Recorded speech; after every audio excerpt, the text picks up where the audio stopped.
Nice launch checkpoint countdown net. Pad is clear.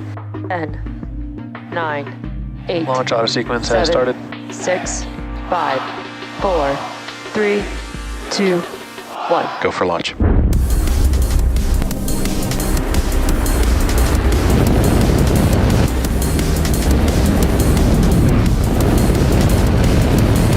Vehicle is supersonic. Stage separation confirmed. Dragon, separation confirmed.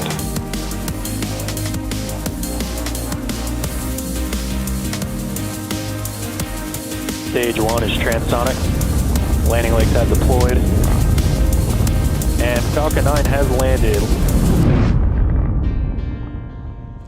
Good afternoon, everyone. It is Monday, February the 6th, and you are looking at a live view of Falcon 9 awaiting its 8:32 p.m. Eastern Time launch from Space Launch Complex 40 at the Cape Canaveral Space Force Station.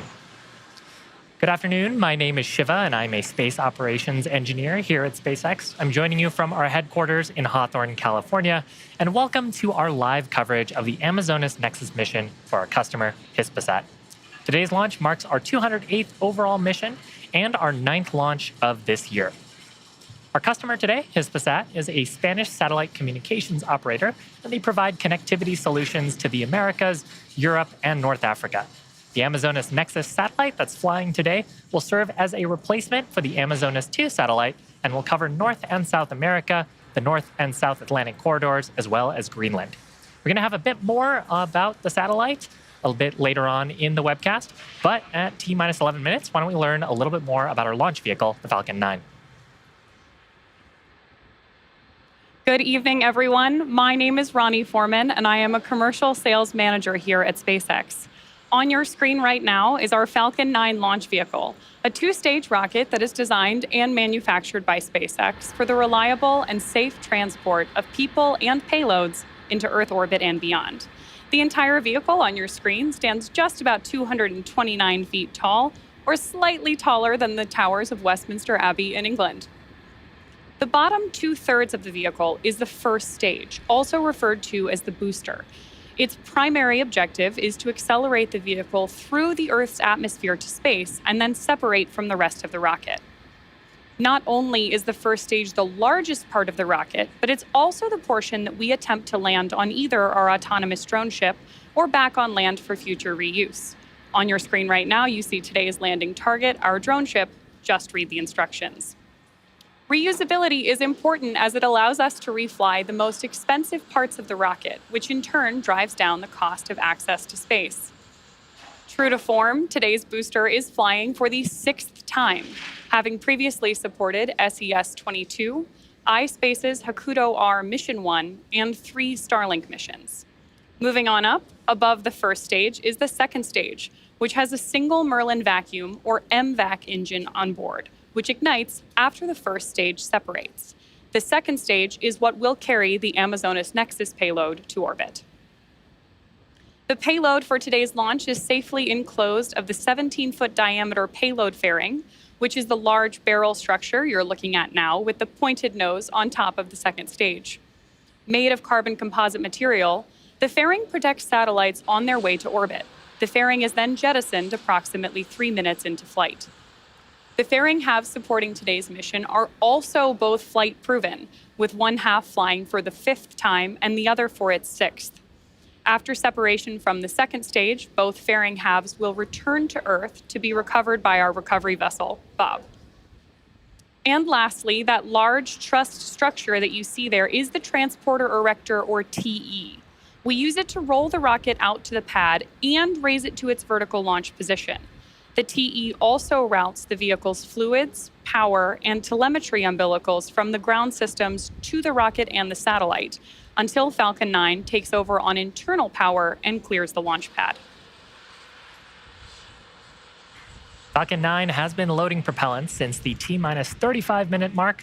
Now, on Falcon 9, we use 2 kinds of propellants. The first of those is a type of kerosene called Rocket Propellant 1, or RP1. We use that as a fuel. And then we use super chilled liquid oxygen, or LOX, as our oxidizer.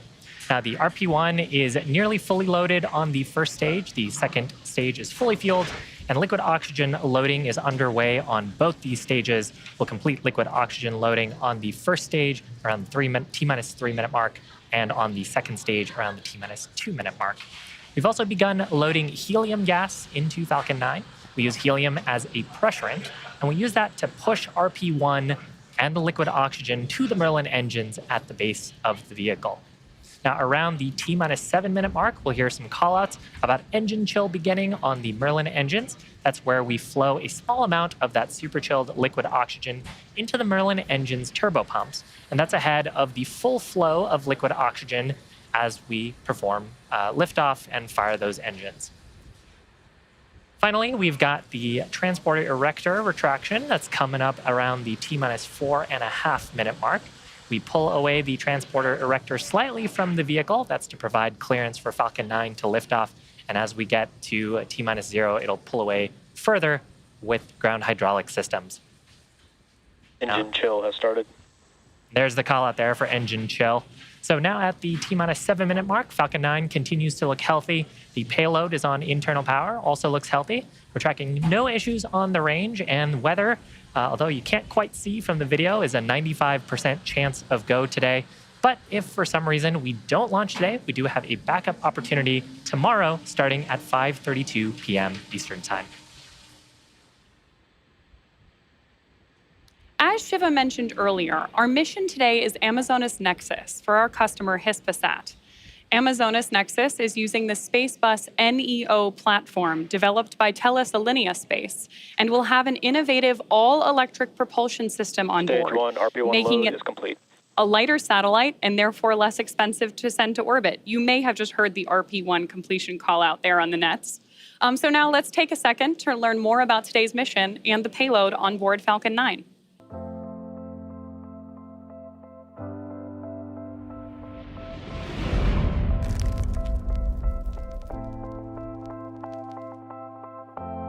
Hispasat is giving a new boost to its satellite fleet with the Amazonas Nexus. This new satellite will offer state-of-the-art telecommunications solutions in the Ku-HTS band, all across the Americas, the North and South Atlantic corridor, and Greenland. The Amazonas Nexus is designed to provide high-capacity connectivity services in aerial and maritime mobility environments. The satellite will also offer broadband services in remote areas, wherever you are. The satellite also incorporates a payload focused on secure communications, demanded by governmental and defense sectors.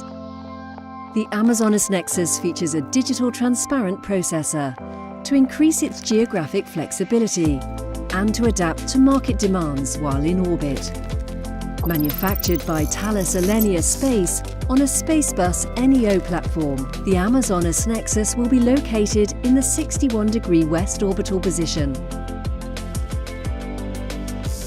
and will replace and expand the capacities of the Amazonas 2 satellite. Its advanced design, HTS capacity and versatility make the Amazonas Nexus the most efficient satellite in Hispasat's fleet.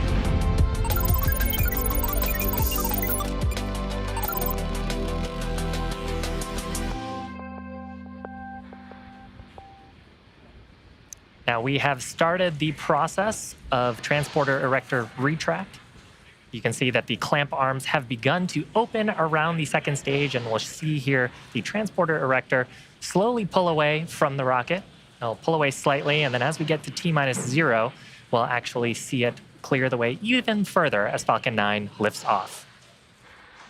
The transporter erector and the first stage are attached to a launch mount at the base of the TE. Now that structure is hinged, and we use ground hydraulics to pull that away, further away in preparation for launch. We heard some call-outs there that we've begun to pressurize the stage in preparation for strong back recline and for the strong back fully reclining.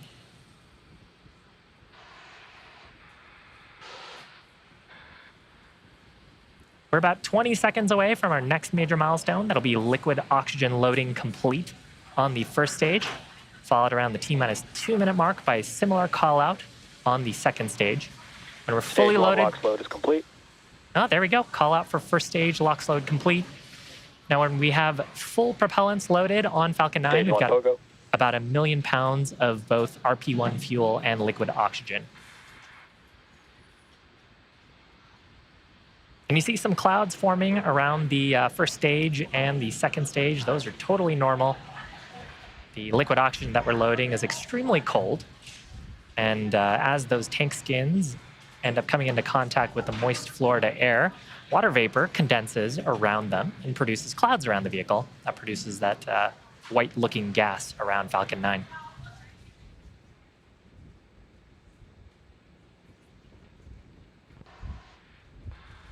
So coming up, next major milestone will be liquid oxygen loading complete on the second stage. Following that, we will clear the lines in the transporter erector leading to the stages. Just clearing out the propellants in those lines in preparation for liftoff. And around T-minus 60 seconds, we'll transition into startup.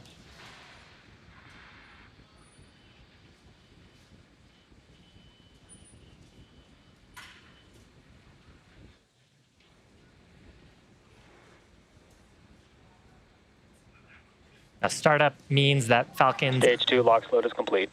There's the call out for LOX load complete. So we're fully loaded with propellants for today's liftoff attempt.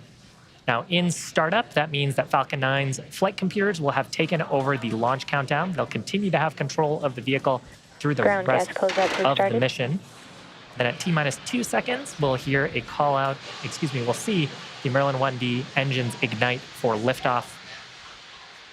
This time, the payload and Falcon 9 continue to be healthy. We're tracking no issues with the vehicle, and both the weather and range are looking green for today's launch opportunity just about a minute from now.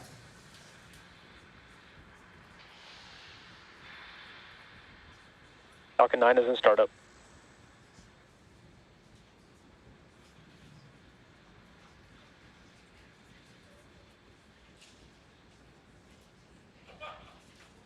SpaceX, LD, go for launch. So with the launch director's final go for launch, Falcon 9 is in startup. All systems go for today's launch attempt. We're going to watch as Falcon 9 takes Amazonas Nexus to orbit. 30 seconds.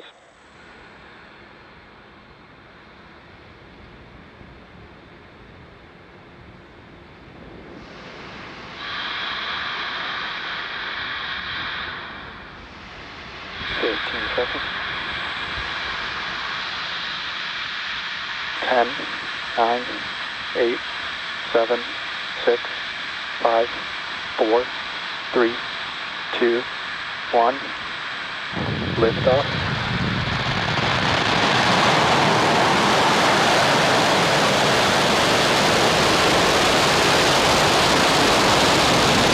Stage 1 propulsion is nominal. 2 down.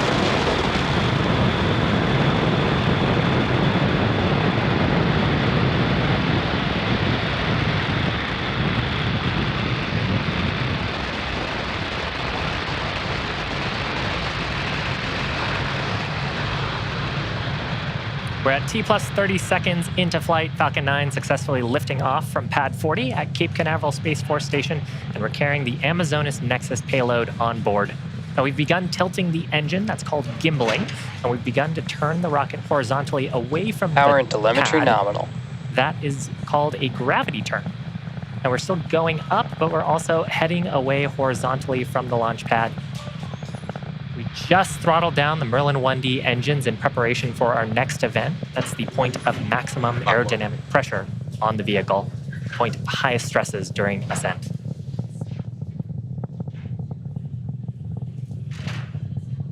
Max Q. So with that, we are through the point of highest stresses on Falcon 9.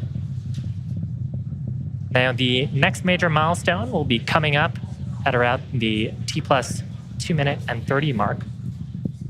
That'll be main engine cutoff, followed by stage separation, and then SECO. MVAC engine chill. Excuse me, and second engine start number 1. Now, I talked a little bit earlier about the gravity turn. Part of the reason why we do that maneuver is to pick up velocity. A rocket has to go about 17,500 miles an hour horizontally in order to avoid being pulled back down to Earth. And that's why these next 3 events are pretty important. MECO is where we shut down all 9 of the Merlin 1D engines in preparation for stage separation. That's where the first and second stages will separate.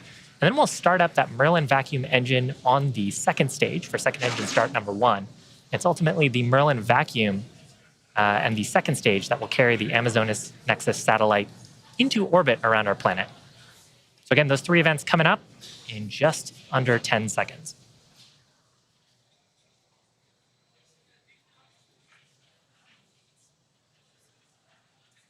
Main engine cutoff. Acquisition of signal Bermuda.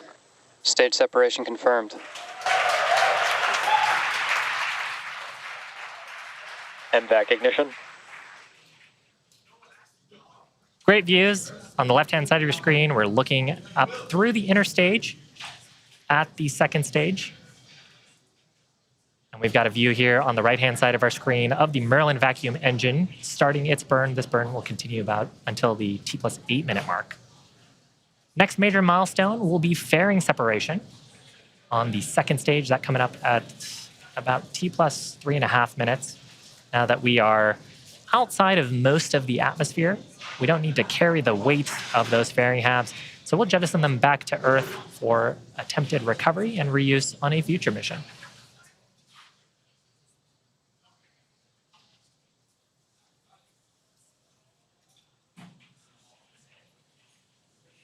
Fairing separation confirmed. Great views from the top of the second stage. You can see that the fairings have separated. Once again, we'll be attempting to recover these fairing halves for use on a future mission with a recovery vessel named Bob.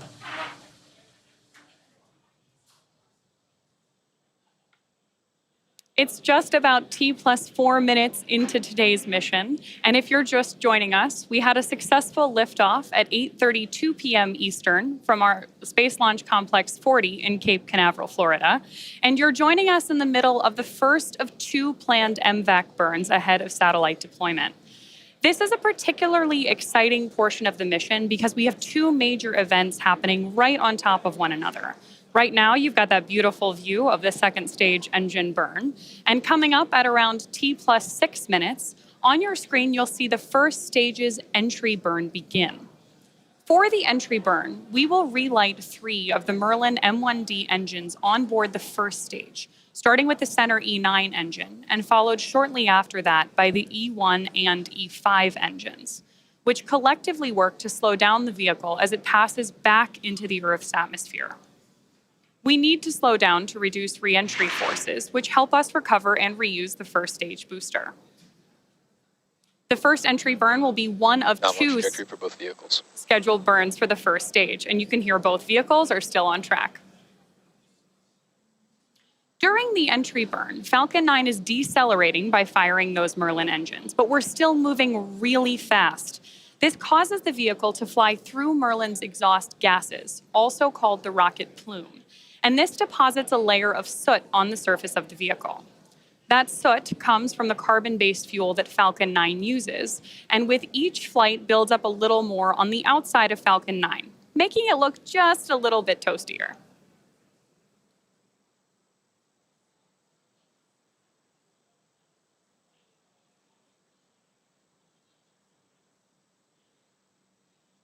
In the bottom of your screen, you can see that Falcon 9 is still picking up speed and continuing to climb on its way to space.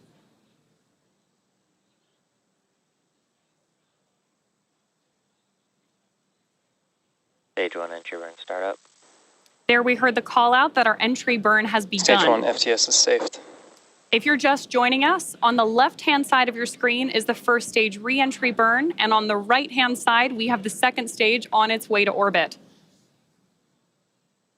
We expect this entry burn to last just about another 10 seconds.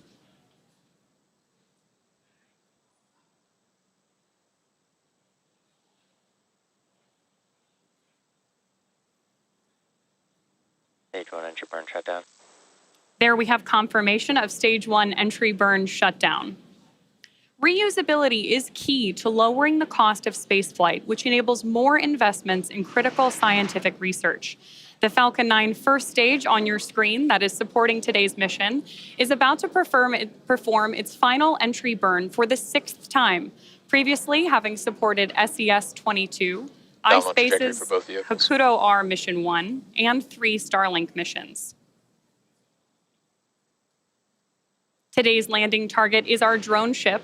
Just read the instructions, which is positioned in the Atlantic Ocean about 325 nautical miles off the coast of Florida. The Merlin engines on board both the first and second stage are actually quite similar, but they are optimized differently. The Merlins on stage 1 are optimized for sea level. These achieve approximately 190,000 pounds of thrust during both ascent and descent. Fun fact, at liftoff, Falcon 9's first stage has thrust greater than 5 747 airplanes at full power and is consuming approximately 700 gallons of fuel per second. By contrast, the MVAC engine is optimized for approximately 220,000 pounds of thrust in vacuum. Stage 2 FTS is saved. Which is, of course, the vacuum of space. Stage 1 landing burn. See that stage 1 landing burn has begun, and in just a couple of seconds here, we will shut down the MVAC engine on our second stage. MVAC shutdown. There you have it.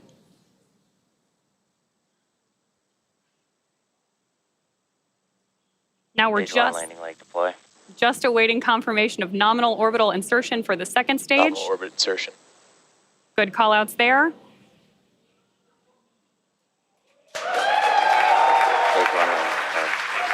And hopefully you heard it through the cheers in the background. Expected loss of signal, Cape Canaveral. That landing marks SpaceX's 170th recovery of an orbital class rocket, including first stage landings for both Falcon 9 and Falcon Heavy.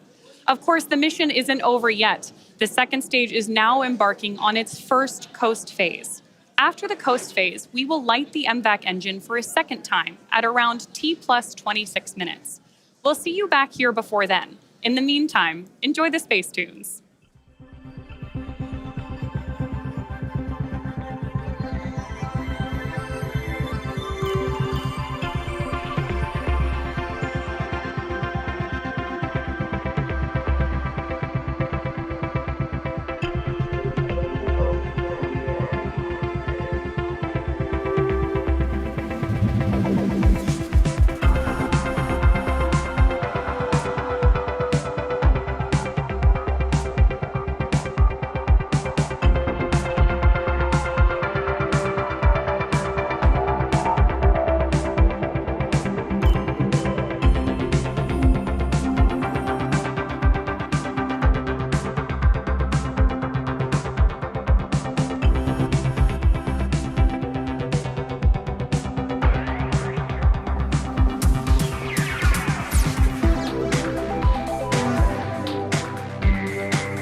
Expected loss of signal, Bermuda.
Acquisition of signal, go.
Welcome back to the webcast of our Falcon 9 mission carrying the Amazonas Nexus payload for our customer Hispasat. We've had a nominal mission so far. Falcon 9 successfully launched at 8:32 p.m. Eastern from Space Launch Complex 40 in Cape Canaveral, Florida. We also successfully recovered the first stage back on our drone ship tonight. Just read the instructions, which was positioned in the Atlantic Ocean. That marked the 6th landing for this particular booster and the 170th overall landing of an orbital class rocket. The second stage completed its first burn, taking the Amazonas Nexus payload into an initial parking orbit in low Earth orbit. Now we are just about 30 seconds away from the second ignition of the MVAC engine, which will carry the second stage and Amazonas Nexus into the orbit needed to deploy the satellite.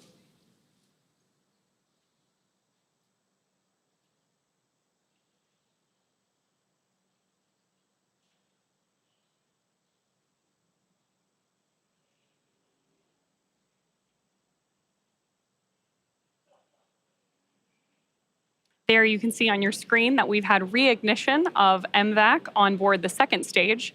This burn is planned to last about 1 minute. And during this time, what we're doing is actually boosting both the second stage and the payload from that parking orbit I mentioned into our target geostationary transfer orbit for our customer, Hispasat. Just about 30 seconds left in this burn. And obviously, it's a beautiful day up in space.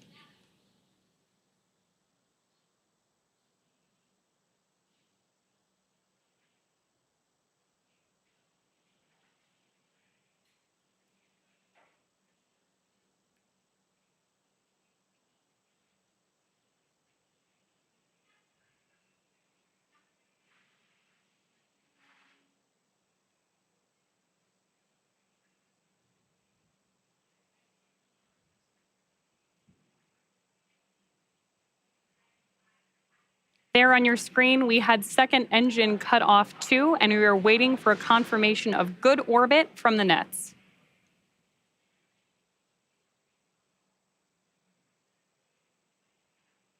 At this point, the Amazonas Nexus payload is still attached to Falcon 9's second stage, with payload deploy scheduled to occur in just about 8 minutes. And we do have confirmation of a good orbital insertion for that second burn. So while we wait, sit back, enjoy those views, and check out the space jams once again.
Acquisition of signal, part of B stock.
Welcome back. We are nearing the end of our mission today for our customer, Hispasat.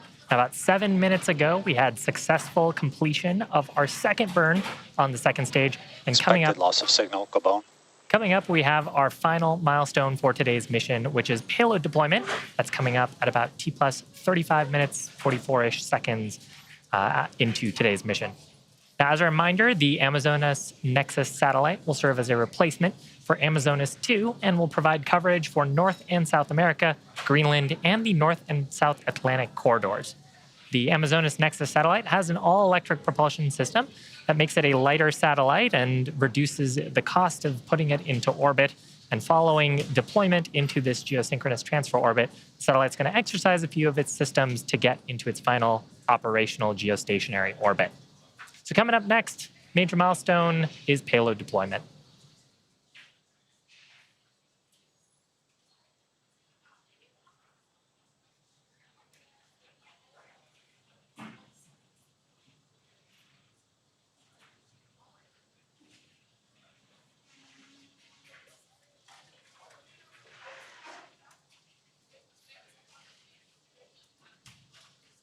Payload separation confirmed. And there is a great shot from the top of the second stage, watching the Amazonas Nexus satellite continue on with the rest of its mission. But that is going to end our webcast coverage for today. Acquisition of signal, Maldives. All of us here at SpaceX want to thank our customer Hispasat for entrusting us with today's mission.